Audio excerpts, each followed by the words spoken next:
jumpa lagi dengan saya, Irordun Hasana, mahasiswi dari Universitas Negeri Yogyakarta. Pada kesempatan kali ini, saya akan mewawancarai salah satu mahasiswa berprestasi yang bertempat tinggal di Kota Santri dengan topik Atasi Kemalasan, Gapai Prestasi Gemilang. Penasaran? Yuk intip keseruannya!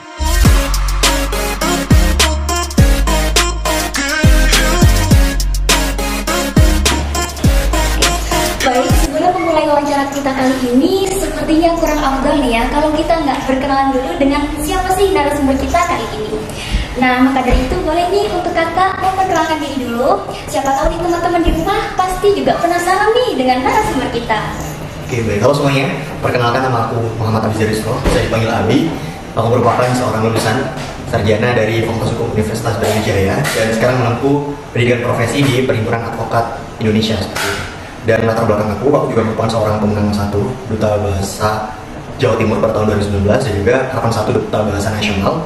Pun di tahun 2020 juga diberikan penghargaan oleh Bu Khofifah Indar Parawansa sebagai pemenang 1 Raka Jawa Timur pada tahun 2020. Selain itu, di bidang akademik aku juga merupakan seorang mahasiswa berprestasi utama pada tahun 2020 dan beberapa pengalaman maupun penghargaan yang telah aku raih sebelumnya.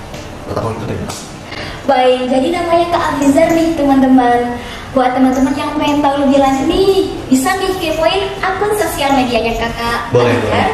Dan jangan lupa di-follow juga ya. Oke, lanjut. Daripada penasaran nih, pasti teman-teman juga penasaran kan? Oke, daripada semakin penasaran, yuk kita kepoin apa sih tanggapan narasumber kita kali ini tentang topik kita. Oke, bisa kita mulai ya Kak? Boleh. Baik, untuk pertanyaan pertama nih, di mana kakak menempuh pendidikan S1 dan apa sih yang memotivasi kakak sehingga mengambil prodi tersebut? Apakah berkaitan dengan impian kakak ataukah karena pilihan dari orang tua? Oke, jadi untuk program sarjana hukum itu aku ngambil di Universitas Brawijaya pada tahun 2018. Dan kenapa saya memilih program studi ini karena memang jujur dari diri aku pribadi gitu. Jadi setelah pada saat SMA kelas 2 ke kelas 3 itu aku udah mulai pilih dan memilih kira-kira beberapa potensi pilihan mana yang memang cocok dan sesuai dengan aku. Waktu itu pilihanku adalah ilmu manajemen, psikologi sama ilmu hukum. Nah, akhirnya aku riset kira-kira mana yang paling potensial, mana yang paling sesuai dengan diri aku. Karena pada waktu itu kebetulan aku di SMA itu seorang ketua paskibra Elang Putih di periode 2016-2017, duta wisata juga, yang which mean itu memiliki kemampuan komunikasi yang relatif baik seperti itu ya. Dan dianugerahi juga pada tahun 2018 itu menjadi runner up to Mr. Teen Jawa Timur. Pun juga di 2018 hampir akhir mau selesai SMA itu aku sama tim memenangkan kompetisi debat bahasa Indonesia di Universitas Negeri Surabaya se-Jawa Bali. Nah, dari rekapitulasi itu tadi aku mencoba mengenali diri aku sendiri, melihat potensi gitu ya. Jadi salah satu tips dan trik aku ketika memilih sesuatu itu memiliki parameter 3 hal. Pertama adalah yang paling aku sukai, kedua kemampuan mana yang paling dominan yang bisa mendukung pilihan ini, dan yang ketiga adalah job opportunities dari si produk ini. Jadi kakaknya ini seorang yang berprestasi banget ya teman-teman. Dan untuk universitasnya sendiri cukup jauh ya, dari Bangil ke Malang, dari Malang ke Bangil. Gimana nih? Oke, lanjut ke pertanyaan selanjutnya nih Kak. Kalau boleh tahu apa sih kesibukan kakak akhir-akhir ini? Kalau akhir-akhir ini kayaknya relatif lebih landai gitu ya teman-teman dan Irol, karena memang udah gak ada kewajiban perkuliahan lagi gitu. Cuman aku sekarang sedang menempuh pendidikan profesi khusus advokat dan lagi persiapan ujian profesi advokat secara nasional seperti itu. Jadi insya Allah dalam waktu dekat ini mohon doanya teman-teman untuk nantinya bisa menyelesaikan ini dengan baik. Nah, selain persiapan untuk ujian profesi, aku juga freelance istilahnya membuat dan menyusun beberapa artikel ilmiah joint research bersama kolega-kolega aku yang menjadi dosen maupun akademisi seperti itu. Dan di sisi lain juga alhamdulillah masih diberikan kesempatan untuk menjadi pembicara di beberapa kesempatan sekaligus sebagai job seeker karena memang aku sudah sarjana hukum dan sudah waktunya untuk bisa bekerja dan berproses di depannya. Waduh, Masya Allah. Jadi ini jam terbangnya Kak Abizar ini lumayan padat ya teman-teman. Nah, kalau sependek pengetahuan saya seperti yang sudah dijabarkan oleh kakak ini tadi ya, kakak ini sebagai Direktur Penelitian Kajian dan Penelitian Hukum Universitas Brawijaya tahun 2021 dan 2022. Ya, betul. Oke, terus pernah mendapat penghargaan sebagai mahasiswa berprestasi utama Fakultas Hukum Universitas Brawijaya tahun 2020 dan seorang duta bahasa nasional tahun 2019 gitu. Nah, jadi Masya Allah banget nih Kak prestasinya. Jadi penasaran lagi nih Kak, kira-kira apa sih yang memotivasi kakak atau latar belakang kakak untuk ikut andil mengikuti berbagai macam lomba, terus bahkan kegiatan lain di kampus gitu? Oke, jadi sebenarnya teman-teman dan Biro juga, aku tuh bukan orang yang sangat berprestasi sebelumnya. Waktu SMA, waktu SMP bahkan dan sekolah dasar. Tetapi ketika kuliah aku tuh menyadari bahwa aku tidak punya privilege seperti teman-teman aku itu. Misalkan beberapa teman itu bapak ibunya itu seorang pejabat atau mungkin berprofesi di bidang hukum dan dia banyak sekali privilege secara finansial maupun relasi yang bisa dimanfaatkan. Sedangkan aku sangat minim sekali di keluarga aku dan memang hampir tidak ada yang menempuh di pendidikan ilmu hukum seperti itu. Sehingga berpikir bahwa kalau misalkan aku menjadi orang yang biasa-biasa aja, aku menjadi mahasiswa kupu-kupu istilahnya yang kuliah pulang doang yang tidak mendapatkan apa-apa, kamu tidak mendapatkan ilmu, tidak mendapatkan penghargaan, pengalaman dan juga relasi yang bisa mungkin melampaui dari teman-teman aku yang memiliki privilege seperti itu.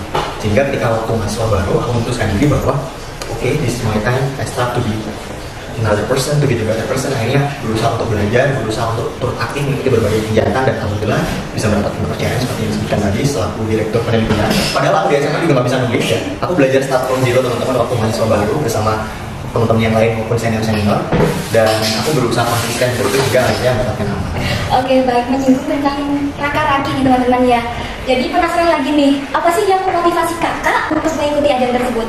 Apakah ada kaitannya juga dengan cita-cita begitu, ataukah karena keinginan pribadi, ataukah ada hal lain seperti itu? Oke, baik. Jadi kalau kita balik ke belakang gitu ya, kenapa aku bisa mengikuti raka-raki? Jujur aku tuh nggak pernah expect dan hampir tidak memiliki keinginan untuk jadi seorang raka. Karena memang di Duta Wisata Kabupaten aku bukan yang pemenang. Aku dulu itu top 5 dan juga berbakat mendapat penghargaan sehingga ya aku belum layak untuk bisa menjadi delegasi itu Kabupaten Pasuruan di ajang provinsi Jawa Timur. Tetapi Tuhan berkehendak lain gitu ya, Allah memberikan kesempatan pada tahun 2019 akhir, insya Allah bulan November Desember itu aku dipanggil oleh Kepala Dinas Pariwisata dan Budaya Kabupaten Pasuruan untuk ditunjuk dan diminta mewakili Kabupaten Pasuruan. Nah, semenjak itu aku akhirnya karena ini merupakan sebuah amanah besar gitu ya, merupakan sebuah kesempatan yang sangat langka sekali yang mungkin tidak akan pernah aku miliki dan aku pilih ke depannya sehingga aku harus maksimalkan ini. Nah, setelah itu pada Januari hingga Maret karena persiapannya sangat mepet sekali, cuma 2 bulan saja dan dengan berbagai macam kesibukan maupun aktivitas secara luring ya pada waktu itu, ya aku berusaha memaksimalkan potensi yang ada, berusaha memaksimalkan potensi yang aku miliki saat ini dan itu aku kontribusikan dan benar-benar aku lakukan ketika seleksi maupun di karantina pemilihan raka-raki Jawa Timur pada tahun 2020. Wah, Kak Ciko biasa sangat takjub sekali dengan kegigihan kakak seperti itu. Nah, lanjut ke pertanyaan berikutnya nih teman-teman. Apakah pernah kakak itu berada di fase yang membuat kakak itu takut gagal, cemas, atau kalau istilahnya sekarang itu overthinking gitu ya? Betul. Jadi dulu itu nggak ada istilah overthinking gitu. Jadi uniknya karena memang nggak tahu ya, setelah pandemi ini aja banyak istilah-istilah baru gitu ya, memang membuat ya bisa jadi mempermudah tata bahasa kita atau justru melabeli diri kita terhadap suatu istilah-istilah yang tersebut. Cuma kalau aku pribadi overthinking atau khawatir dan cemas akan kegagalan itu pasti orang kan kayak ini bakal menang apa enggak nih ya, atau bakal lulus atau enggak ya. Tetapi aku selalu menanamkan terhadap diri aku sendiri bahwa menang itu biasa. Jadi aku mulai semester 1 ya, 2018 awal meniti karir di bidang kompetisi itu aku udah menanamkan ke diri aku sendiri bahwa aku siap untuk gagal, kalau aku siap untuk menang. Jadi ya udah biasa aja, aku di awal dulu itu ya kalah ya biasa, aku menang kalah atau bahkan kalah terus gitu ya. Baru banyak menangnya kayaknya di 2019 2020 itu lumayan kelihatan lah, kemenangan itu lumayan kelihatan. Dan ketika waktu persiapan raka-raki ya udah sebenarnya gitu bawa. Memang sebenarnya agak malu karena gini, di 2019 aku udah main nasional nih, turun dari nasional ke provinsi, harusnya kan bisa outperform gitu kan, bisa jauh lebih baik dengan kandidat yang lain gitu. Tapi yang tidak memungkinkan itu sebagai beban. Yang terpenting bagi aku adalah persiapan yang cukup, persiapan yang baik. Kita lakukan prosesnya dengan sesuai rencana dan keinginan kita. Masalah hasil kita pasarkan pada yang berkuasa aja gitu. Karena kita tidak bisa memastikan maupun mengendalikan hasil yang bisa kita capai. Oke, baik. Jadi untuk jadi lanjut lagi nih Kak, izin bertanya untuk apa ya, memaksimalkan waktu, manajemen waktunya itu bagaimana sih Kak? Gitu, sela-sela kesibukan Kakak yang begitu padat gitu menurut saya. Jadi kalau aku pribadi itu, kalau secara teori ada yang namanya Eisenhower Matrix teman-teman. Itu ada kayak skala prioritas gitu. Dan aku waktu di kosan dulu kan masih ngekos gitu ya di Malang itu punya tabel, papan gitu, papan warna putih gitu. Di papan itu aku wajib isi apa aja daily task, weekly task dan apapun assignment yang memang jadi kewajiban aku ke depannya seperti itu. Aku tulis mana yang memang menjadi prioritas, bukan prioritas, mana yang harus dikerjakan segera, tidak urgent dan mana yang nggak urgent. Nah itu yang disebut sebagai Eisenhower Matrix. Itu bisa diterapkan oleh teman-teman semuanya kalau misalkan manajemen waktu. Itu satu, wajib ditulis dan harus terstruktur. Mana yang memang menjadi prioritas kita, mana yang enggak, mana yang urgent dan mana yang tidak urgent itu. Jadi harus diklasifikasikan. Setelah itu, memang mau tidak mau kita itu harus mengerjakan atau meluangkan waktu untuk mengerjakan, bukan mengerjakan saat luang. Itu dua hal yang berbeda. Jadi kayak ibadah itu harus dikerjakan, harus meluangkan waktu untuk ibadah, bukan beribadah ketika waktu luang. Jadi memang harus bener-bener disiplin. Jadi terhadap mau nggak mau itu harus bisa mengklasifikasikan antara kepentingan itu dan meluangkan waktu untuk menyicilnya satu-satu. Jadi kalau misalkan ada kesempatan, sekarang dikasih tugas misalkan, ya hari ini harus kita kerjakan. Kalau bisa hari ini harus selesai. Karena kita nggak akan tahu besok atau lusa itu apakah ada tugas mendadak atau kegiatan yang tidak bisa kita tinggalkan seperti itu. Sehingga ya mau nggak mau kita harus meluangkan waktu itu semua. Jangan sampai kita itu out of the track dan nggak disiplin terhadap komitmen yang kita ciptakan. Oke, menyinggung soal healing ya biasanya kita sebut sekarang ini, sama istirahat juga. Nah, bagaimana sih cara kakak menyempatkan ruang gitu untuk istirahat, terus untuk menyebabkan dengan tugas-tugas pastinya sangat banyak sekali gitu kan? Jadi aku pribadi itu berusaha mengalokasikan minimal teman-teman itu hari Minggu nggak ngapa-ngapain. Jadi udah tidur aja, istirahat aja dan lakukan apa yang kamu suka gitu. Do what you love. Nah, selain aku healing tadi, aku itu mengalokasikan waktu. Jujur aku tuh aneh ya, mungkin ya, healingnya itu cuman istirahat aja tuh menurut aku udah healing. Jadi tidur aja gitu, istirahat itu menurut aku rasa syukur tersendiri tuh bisa melakukan.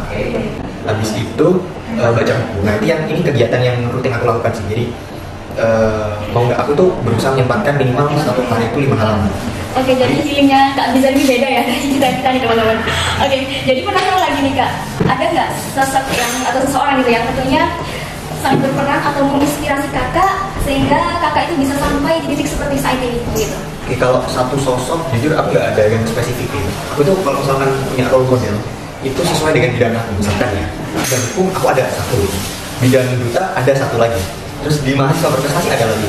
Jadi let's say ya, contoh untuk di bidang hukum itu aku punya role model itu Profesor Mahfud MD. Itu pertama kali alasan, bahkan jadi salah satu alasan dari aku memilih program studi hukum itu karena beliau dengan kecerdasannya, dengan wawasannya maupun kemampuan komunikasinya di media yang sangat luar biasa ketika berdebat dan berdiskusi, sehingga ketika di bidang ilmu hukum aku memiliki role model beliau. Nah, beda lagi untuk bidang prestasi, misalkan untuk debat, aku punya senior namanya Rizky Izatullah gitu. Dia jago banget, pintar dan sebagainya gitu. Nah, sehingga ketika aku itu mengikuti kompetisi debat dan belajar debat, aku role beliau gitu. Kiblatnya beliau, dan aku coba berkomunikasi, coba meminta tips dan trik dan sebagainya, sehingga aku bisa memaksimalkan potensi di situ. Nah, di bidang duta itu lain cerita lagi gitu, beda lagi. Itu ada namanya Mas Ahmad Fauzi. Kebetulan dia seniorku di Cadang Kabupaten Pasuruan, Raka juga dulu finalis tahun 2018 insya Allah gitu ya. Dan dia sekarang menjadi mentorku di beberapa kompetisi, mulai dari Mr. Teen, Duta Bahasa maupun Raka. Beliau yang memang mempersiapkan dan membantu aku hingga mencapai titik saat ini seperti itu. Dan beberapa role model yang lainnya, dia nggak punya role model tetap satu yang digunakan untuk semuanya, itu enggak, tapi disesuaikan aja gitu. Karena memang setiap partnya itu kan berbeda-beda. Oke, berbeda-beda nih teman-teman. Udah sejauh ini masih terkagum-kagum deh ya, nggak tahu lagi harus ngomong apa lagi gitu teman-teman. Oke, lanjut nih, ada nggak tips dan trik gitu dari kakak khususnya bagi mahasiswa ya seperti saya nih yang hobinya masih mager, masih males-malesan gitu kan teman-teman ya, bagaimana nih kak? Gini, kalau aku pribadi tuh nggak mau memaksakan semua orang atau bahkan orang terdekat itu untuk menjadi seperti aku atau menjadi seperti orang lain, itu jangan gitu. Tapi coba refleksikan diri sendiri aja gitu. Kadang orang itu males bukan karena ia itu males. Menurut aku ada beberapa alasan. Misalkan dia males itu karena nggak punya tujuan. Jadi ya nggak ada yang dikerjakan gitu. Ya gimana kalau nggak ada yang dikerjakan tapi ingin beraktivitas produktif gitu. Jadi ya nggak apa-apa gitu. Males atau luang ya luang aja gitu. Tapi kita bisa menyiasatinya. Misalkan kamu punya banyak waktu nih, coba deh kira-kira waktu kamu itu bisa diisi dengan aktivitas apa yang bermanfaat. Nah itu bisa. Tetapi but again gitu ya, kita itu harus memahami diri kita terlebih dahulu. Jadi dari soal pertama ya teman-teman, ya maksimalkan waktu yang ada dan kesempatan yang ada gitu. Karena bagi aku pribadi, waktu dan kesempatan itu mahalnya luar biasa. Jadi selain kesehatan ya teman-teman ya, itu waktu dan kesempatan itu paling berharga di dunia ini. Itu dua entitas atau waktu aja deh gitu ya. Satu entitas yang tidak bisa dihabiskan waktu ke Tuhan untuk bisa mengembalikan waktu kita yang sia-sia gitu. Sehingga maksimalkan waktu saat ini, maksimalkan kesempatan yang ada. Aku yakin teman-teman semua maupun Ira sendiri punya potensi dan kompetensi sehingga bisa dimanfaatkan agar kita bisa mencapai tujuan dan juga impian kita ke depan. Oke, amin. Nah, udah dapet tips dan triknya juga, udah dikasih pesan-pesannya untuk kita semua nih teman-teman. Bagaimana? Apakah kita masih kayak males gitu gak ya? Masih mikir apa sih? Kayak hobi kita nih apa? Minat kita nih gimana gitu kan? Oke, jadi gitu ya tanggapan dari narasumber kita kali ini tentang topik atasi kemalasan gapai prestasi gemilang. Nah, sekian mungkin ya wawancara kita pada kali ini dengan Kak Abizar sebagai narasumber kita pada kesempatan kali ini. Oke, semoga bermanfaat kita semua khususnya sebagai mahasiswa dan juga generasi muda. Dan jumpa lagi di wawancara kita selanjutnya. Terima kasih.